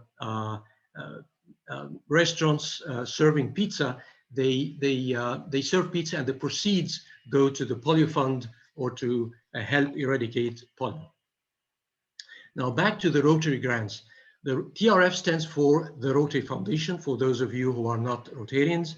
So the Rotary Foundation offers different kinds of grants to fund projects that align with any of these 7 areas of focus. We have 2 main grants, the global grants and district grants. Global grants are designed for large-scale, long-term, and sustainable projects, and district grants are designed for short-term and small-scale projects. And one of the necessary prerequisites for global grants is that we need to work with international partners. So Rotary clubs from different parts of the world, they work together on a certain project. One of the new grants that just started this year is the program of scale grant. And Dr. Padaria mentioned something about malaria. And it's noteworthy to mention that the Rotary Foundation has just released the first scale grant to Tanzania to work on malaria. They have a major problem with malaria and mosquitoes and things like that. And this grant, it's only 1 grant per year. It's very competitive, but it's a large scale grant. This grant is worth $2 million per year for just 1 grant. So again, this is another opportunity for all of us as Rotarians to work with healthcare educators, healthcare providers. And if you are a Rotarian, it will be very easy for you to apply for any of these grants. If you're not a Rotarian, you can reach out to any of your local clubs that can help you apply for these grants. This is probably my last slide. I just wanted to put some highlights on one of the international Rotary fellowships. This is designed for Rotarian doctors. And if you are a Rotarian and if you're a doctor, then I think it would be very interesting for you to join this fellowship. It's a way of networking and communicating with other Rotarian doctors from all over the world, and you can start or implement projects together, for instance, for chronic venous diseases or any other healthcare problems. This is the website, rotariandoctors.org. If you're interested, please log in and apply for membership. This is Dr. John, can't remember his last name, I'm sorry. He's the chair of this fellowship. He's from the UK. And if you're interested to know more about Rotary initiatives in healthcare or in any other aspect, please feel free to visit our website, rotary.org. Thank you very much. Thank you for your attention. And I hope I did not exceed my limited time. Thank you very much. You did, but it was a pleasure, and indeed we will take extra time because having a huge expert, Rotarians like you, is beneficial for all of us. Thank you so much. I will allow myself to take the opportunity of having a huge eminent figure like you to ask you a couple of things. Sure. Based on my experience with Rotary clubs, there is quite an heterogeneity in the feedback you get from the different clubs around the world. There are some, like I mentioned, for example, Santo Domingo, that are immediately ready to support as soon as they perceive the initiative is good. Some others who really are frightened about using their funds. So is there a way you'd suggest to approach these clubs that are more reluctant? Meaning, is it better just to bypass them and try to go for a bigger project, despite that we know that it is not so easy to get a global grant? Is it possible, in your opinion, that during COVID time, for example, we are not attending the dinners of our clubs for which we pay as members?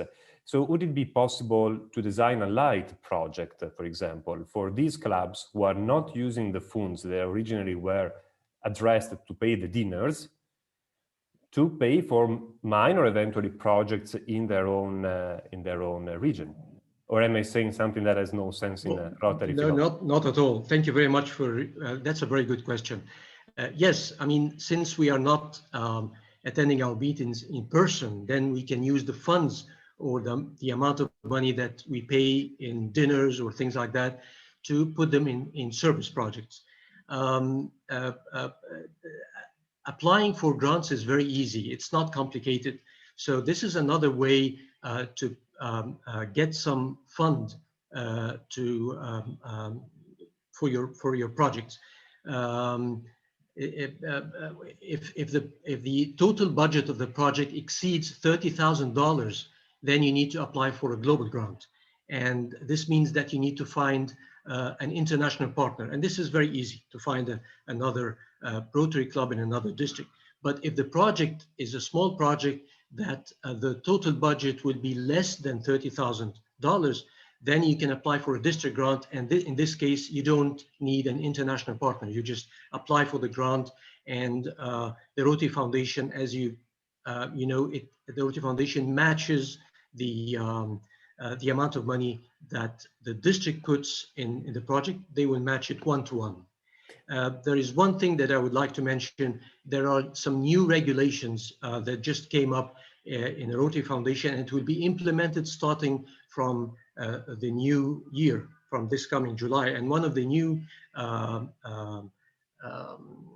aspects of these changes are, if you have an amount of money in your DDF, and if you're not using this amount of money for 5 years, this amount of money will be taken and they will put it in other projects. So we need to spend the money that we have in DDF as much as we can. And indeed, I appreciate it so much, and I'm seeing from the chat, everybody really enjoyed the fact that what Professor Ta is saying is always true. Indeed, we are having great expectations on your talk, and indeed it was brilliant. And I hope we can rely on you for further guidance in the future, because, you know, personally speaking, my grandfather taught me about Rotary, and I remember he was not going out of the door without the pin on his jacket. And I see that value too heterogeneous around the world. There are like some places where Rotary is really well taken, some other in which it's less. So considering today we have all the world, I think the key message here is you can reach out to your Rotary Club for smaller activities to get started, also in knowing Rotary. That is surely not a dinner. And indeed, these dinners now could be transferred to projects. Or if you have bigger networks like today, we can maybe co-work together, and I hope again we can rely on you in the future for further guidance. So thank you so much for your perspectives. And now we go toward the conclusion. I hope from Santo Domingo we solved the technical issues. I see that Paola is ready to go. Paola, do you have a quick comment? Yeah, you unmute yourself. Thank you so much. Go. You can speak.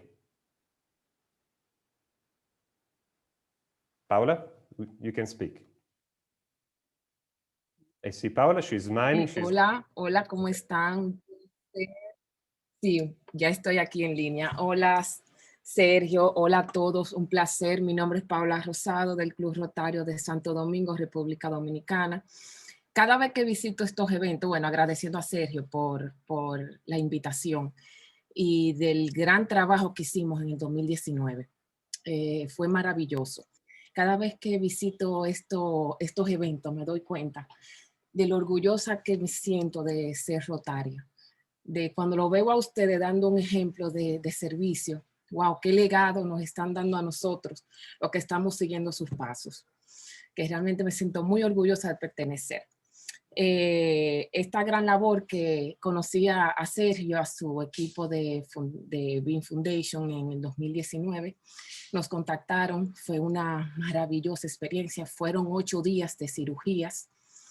Ellos operaron, porque no operé, ayudamos con el equipo, la sinergia con todos, sobre las 300 personas en una semana. Sergio y su equipo y todos los que ayudaron aquí en República Dominicana junto con el Club Rotario de Santo Domingo fue maravilloso. Sergio, muchísimas gracias por la oportunidad. Gracias a todos. Un placer de haberlos conocido, de compartir sus conocimientos con nosotros. Y aquí estamos a la orden en República Dominicana. Esta es su casa. Thank you so much. And again, it's always a team, and I really want to stress out, and you said you just provide. In reality, it's not just. What you made was a pillar to make everything possible. So it's always a teamwork. Thank you so much for having been part of that. As it will be for sure a teamwork in the next humanitarian mission of the help that will be held in Guatemala, a wonderful land called the Land of the Eternal Spring. And we have Professor Merida, Pepe, who's a dear friend, a huge person. I don't know if he's connected, he's working in this moment. So please give me a sign, Khaled, if he's with us. If not, we'll fly on the way to Egypt, and I will simply thank Professor Merida for all he's doing to prepare the next activity in Guatemala. Khaled, do we have Pepe with us? A feedback, please, Khaled. Well, actually, Pepe texted me, he's ready. So, oh, here you are. Thank you.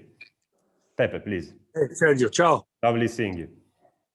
It's great to hear you, and it's great to hear everyone organizing these humanitarian missions, which I had the beautiful opportunity to participate in Santo Domingo. And immediately I knew I wanted to make such an activity here in my country, which is in dire need of humanitarian help. And there's a lot of us who are willing to help these people. And really looking forward, because we're very frustrated that this pandemic didn't let us go forward with the plans we have already had. So really looking forward to collaborate with VWIN and Rotary, or whoever else wants to collaborate with us to participate in this, organizing this humanitarian mission in my country. So I really invite you all. It's a beautiful activity. It's very helpful in learning, and really looking forward to working with that here in my country. Thank you very much, Sergio, for the opportunity. Thank you so much also for all you are doing in COVID control in your region. I know you are heavily involved over there. And indeed, I think the message you are providing is that whoever from Rotary wants to join in these humanitarian missions is welcome, not just the local Rotaries. So we can also think in the future to create working groups dedicated to these kind of projects, maybe. Thank you so much, Pepe. It's now the time to fly to Egypt. Thanks to Wasila. If you want to introduce the next speaker. Yes, Sergio, it's a true honor and pleasure to introduce our honorary secretary of our home club, Cairo Nile Valley. She is Nesma Kamel, and she is elected president for the next year, 2021 to 2022.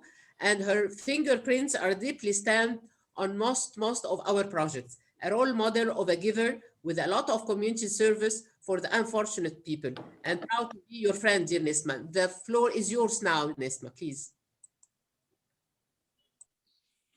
Thank you all for giving me the chance to be part of this great event. Thank you, Dr. Wasila. I'd like also to thank Dr. Saada for his great talk. First, I'd like to say that... You're perfect. No, you muted yourself. Now good. Our past Rotary International President, Barry Raisin, he's currently reshaping the structure of for the much bigger platforms of the Rotary for much bigger platforms. My question is,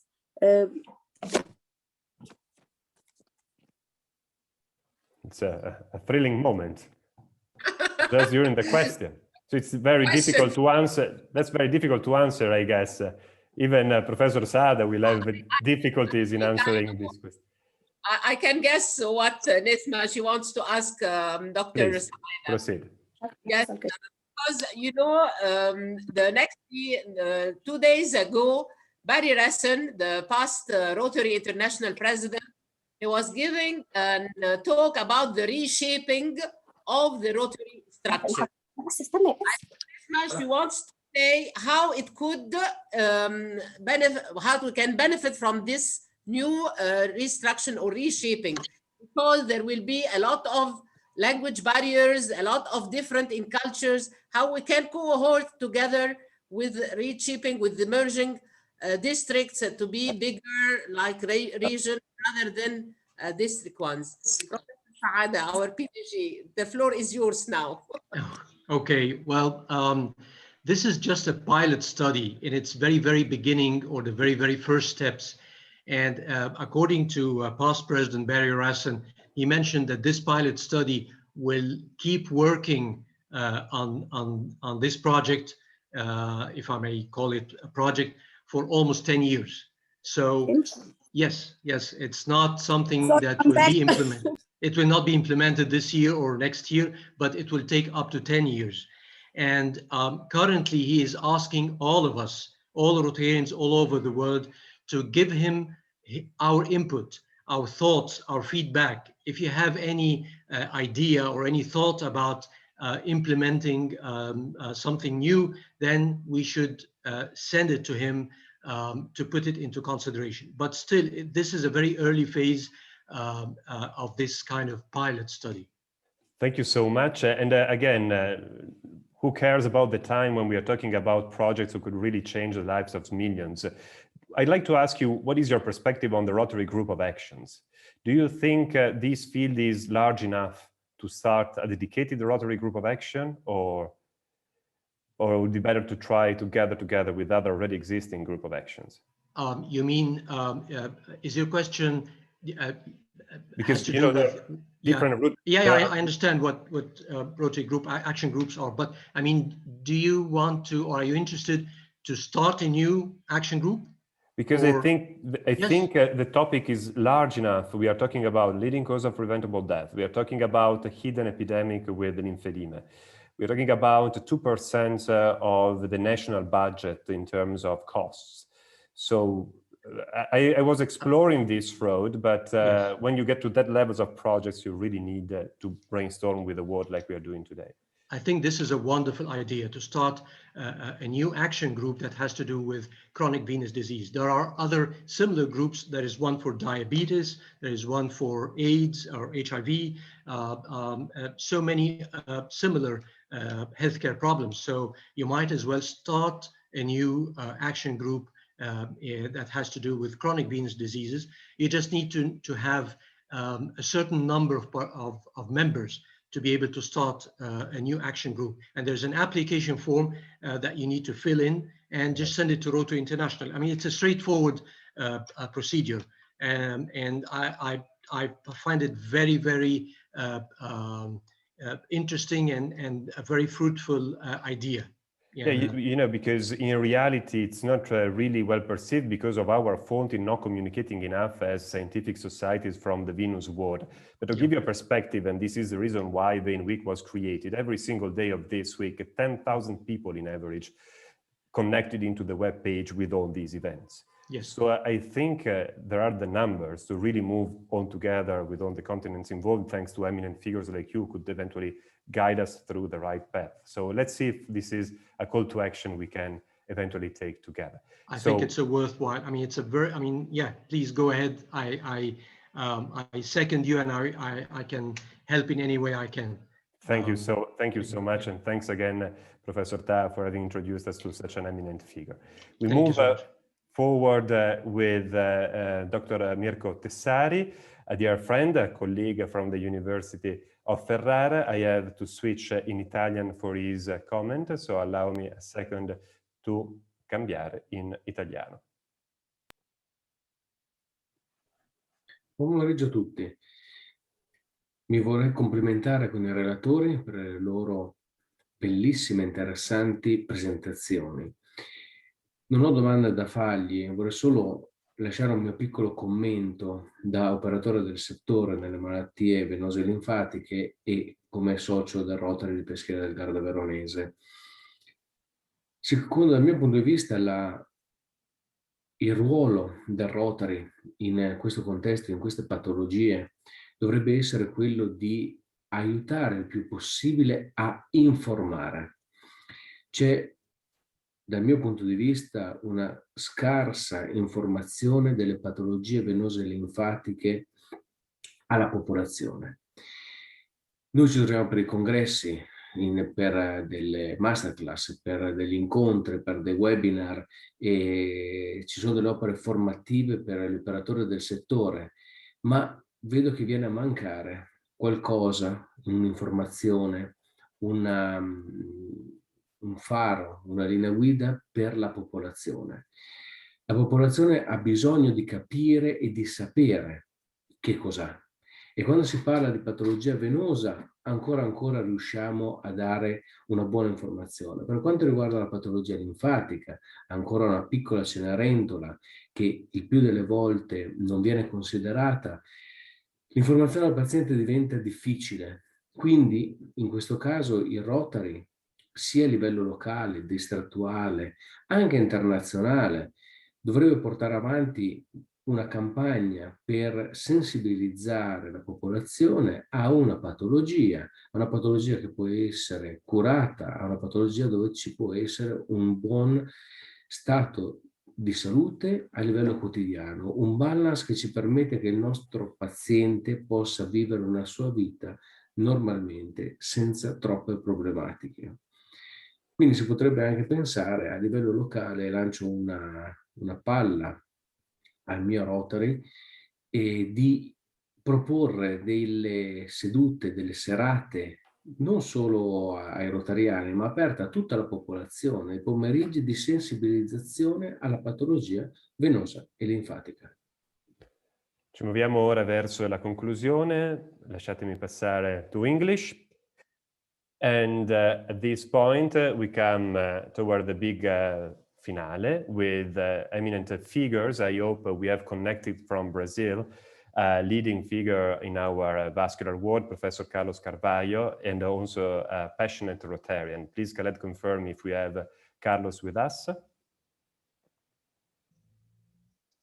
Olá, Carlos, soy Carlos nice Carvalho, Thank you so much. cirurgião vascular, flebólogo, perteneciente al Rotary Club de Santos, el Rotary más grande de Brasil y uno de más grandes de la América, con más de 120 socios. Quiero agradecer la invitación a este webinar, en especial a Sergio Janesini y a todo o comitê organizador, e aos patrocinadores que entenderam a importância deste maravilhoso evento, e também felicitar a todos pelas excelentes apresentações. Nuestro Rotary mantém a Casa de Esperança em Santos, que atua na reabilitação física, intelectual e sensorial de niños e adolescentes de 0 a 18 anos, e que tem transformado a vida de los pacientes e suas famílias. Assim, hace bien, no mires a quem, la parte da missão rotária, a quem estudo bem apresentado neste evento. Dado a enfermidade venosa e linfática no problema mundial, quero muito hacer tanto el tratamiento, la prevención. Esta iniciativa, este evento, marcará la diferencia en su futuro, como dice Sergio en su presentación. Le agradezco la oportunidad. Conte conmigo para reducir el dolor de los necesitados y un fuerte abrazo a todos. And with this, we deeply thank Carlos and also the translator who provided from Portuguese, I guess. Carlos, thank you so much for all you are doing, both in the medical field and also as a Rotarian. We have a little surprise because originally we had in the program Professor Urbanek from Poland, another eminent figure, but he is clearly with a lot of emergency going on. But he is connected now. So Thomas, would you like to say a word as well? Thank you very much, Sergio. I had some delay because of this COVID pandemic problems at our hospital and region, but I think all you deal with this. But I saw the majority of the workshop of this webinar, and I have to say that I'm very, very impressed. First, I learned a lot of good things regarding the possibility of the cooperation between the people working in the healthcare service and also the Rotarians. Many of you are also Rotarians. And I see that there is a huge potential in this initiative. We speak quite often about stroke, about myocardial infarction, but vein diseases are the diseases which concern half of the population, and with many patients suffering from really severe complications. So, Sergio, you presented the initiatives like humanitarian actions, but I think that there is much more space to work on it, because if we create awareness, if we create education for physicians, but also for the patients, for the society, this is the wonderful opportunity to increase the possibility of the disease prevention. And I think that let's start to work. I am really proud that such ideas are present and present in all countries and the continents, and will be the great pleasure and honor to be the part of it. So thank you very much for all what you do and for this interesting introduction of the Rotary actions in this field. I hope this will continue. Thank you very much. Thank you so much, Thomas, and good luck with your work today. And then we move on the way to Malaysia for another huge professional figure of the vascular world, Professor Liu NC, for final remarks. NC, are you with us? I see you before. Yes, unmute yourself. Can you hear me? Yes. Thank you. Thank you for the invitation. Now, this is close to 12 midnight in Kuala Lumpur. I think the rest of Asia is probably sleeping. But I must say that I have a very high regard for the Rotary Club in Asia because I have a personal experience of a patient who was actually medevac to Kuala Lumpur from Medan. She actually has got a condition of the aorta, was very calcified, it became thrombosed. And all this was organized by the Rotary Club of Medan with the help of Rotary Club of Kuala Lumpur. And the patient couldn't even go in the flight, and they had to send the patient somehow by boat in the stormy sea and land in Kuala Lumpur, and then we treated her, and all these were paid for by the Rotary Club. So to start off, I think I've got very high regard for Rotary Club. However, I'm still not a member. Now, I'd like to put everything into perspective of how NGOs can actually help in this, like clubs like this, like VWIN and the other societies. I think there are three levels of this health care. Level one is actually on health promotion and health prevention. And we as clinicians are mainly in level two, where we do the diagnosis and management of patient. So many of us are pretty good at that. But it comes to level one and health prevention and health promotion, I think we are a disaster. Even though we know it's very important to ask patients to exercise, it's important to tell them to cut on obesity, take care of their diet. I think we are very poor in that. And certainly diseases such as deep vein thrombosis, which is preventable. I think all these can be contributed by all these NGOs, and certainly Rotary Club, with a club of professionals, they can contribute to a large scale. And when it comes to level three, it's actually limitation of disability and also rehabilitation.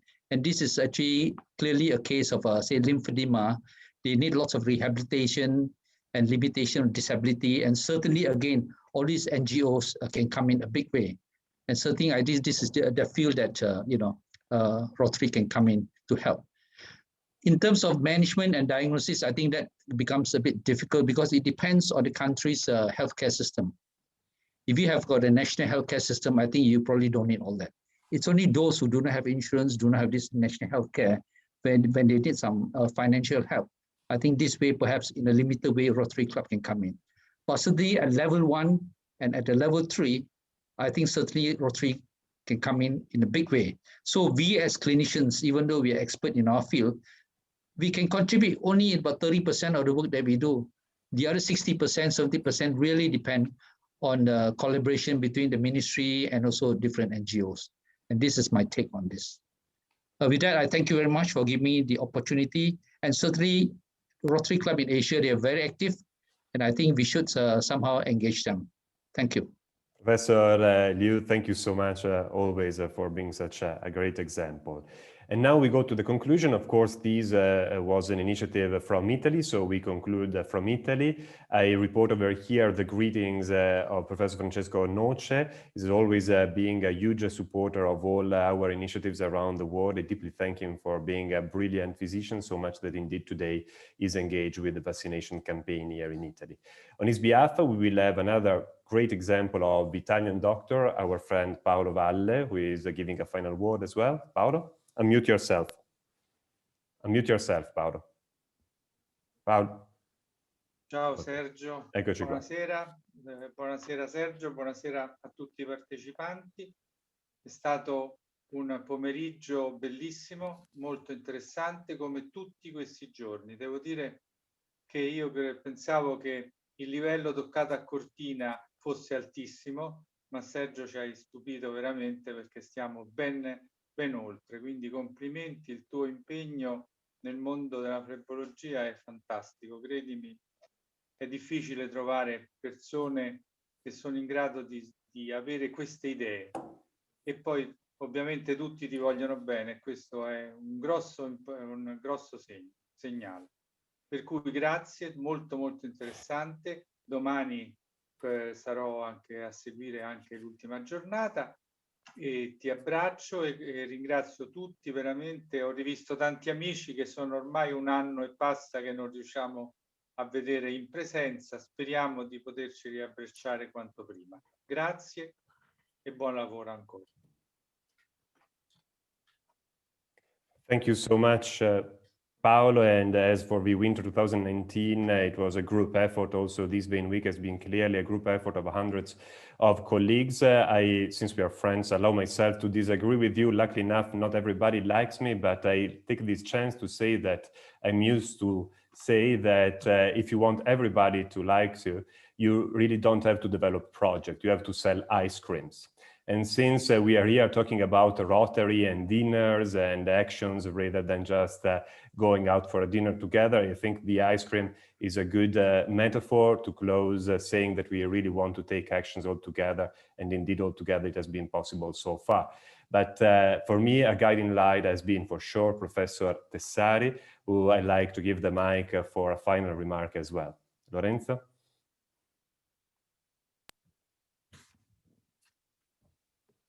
Grazie Sergio, è veramente stato un pomeriggio meraviglioso, soprattutto quello di vedere tanti amici che non ho potuto abbracciare e tante persone con cui abbiamo collaborato. Ho rivisto le persone di Santo Domingo e veramente sono tornato indietro nel tempo per capire e per dire Marcellino che saluto e per vedere quanto possiamo fare, quanto abbiamo fatto, ma soprattutto quanto potremo fare nel futuro. Il coinvolgimento del Rotary e la forza, diciamo, di Sergio in questa meravigliosa settimana che ha dato una svolta incisiva, secondo me, sia dal punto di vista dei professionisti che si sono confrontati fra di loro, sia dal punto di vista della spinta dei club rotariani per poter essere sempre più uniti e per poter costruire quello che poi Sergio ha detto. Questa malattia è la malattia che ormai ha la maggiore importanza di morte e se siamo riusciti come Rotary a debellare la poliomielite, io penso che con tutti noi assieme possiamo anche, diciamo, migliorare moltissimo questa patologia venolinfatica. Un abbraccio a tutti e un bacio fraterno al mio, diciamo, figlio no? Adottivo che è Sergio. Grazie.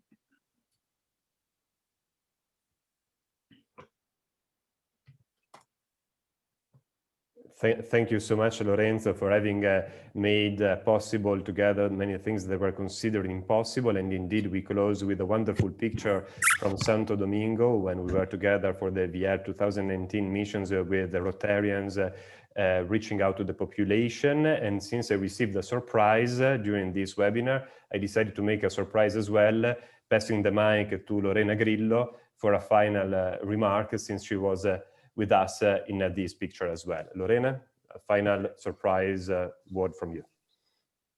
Well, that was a surprise. Well, I'm really honored to have been part of all the beginning foundation initiatives that have been so rewarding and have had so much impact for the people of all the different countries. And it's actually so great to be able to be a part of this and to see it grow, and how actually everyone is so invested and passionate about this. from my country, Costa Rica, and I know from our region and Latin America.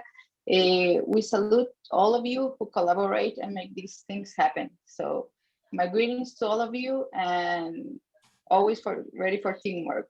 Thank you so much indeed to Lorena, to all the health professionals and non-health professionals, including Rotarians who have been involved along the years.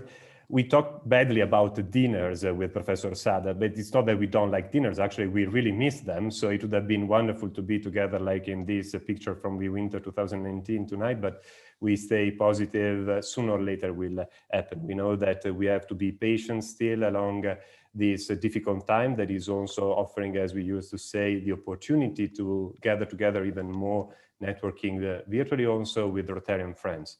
Another major topic I like to have the Rotary involved with is the one of fake news, in particular in the venous and lymphatic ward. 40% of the medical websites have been published reports fake news that are exposed to all the Rotarians and all the world, and they are shared 450,000 times. So it's our responsibility as scientific societies to gather together as we have been doing, and I deeply thank all the societies around the world who are already part of this group effort. I remind all the Rotarians and non-Rotarians you can report eventually encountered fake news in this website in whatever language. They will be analyzed by the scientific committee who is working on a consensus document in multiple languages that will be presented during the Universal Expo in Dubai in 2022 in February, when I hope we'll be all together soon. And then again, we have the opportunity to develop further initiatives virtually thanks to the Vein Week. Everybody can become a developer by applying in the dedicated website. Tomorrow will be the final day. It's time to relax a little bit, so it will be dedicated to sport. We are used to say that sport is like a drug. It can be beneficial or harmful based on how you administer that.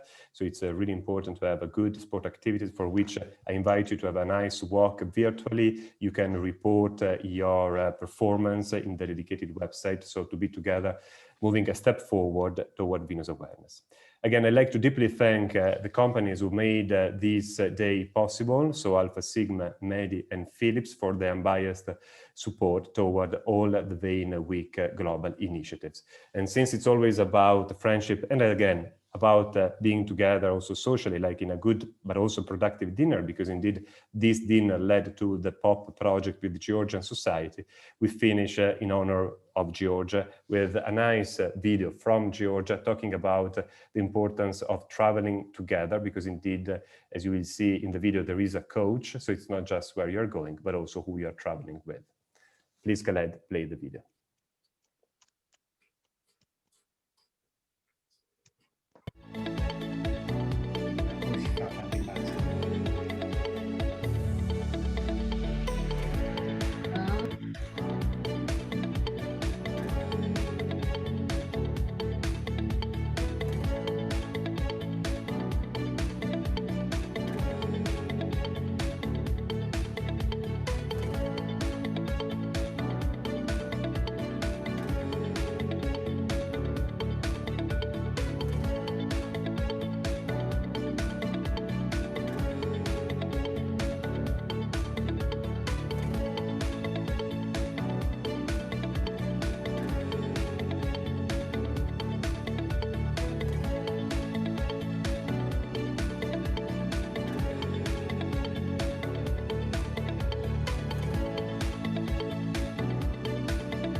With this, we close, and we look forward for having a nice sport day tomorrow and to be together soon as possible. Thank you. Bye. Thank you. Thank you so much. Have a nice weekend. Bye-bye. Bye-bye.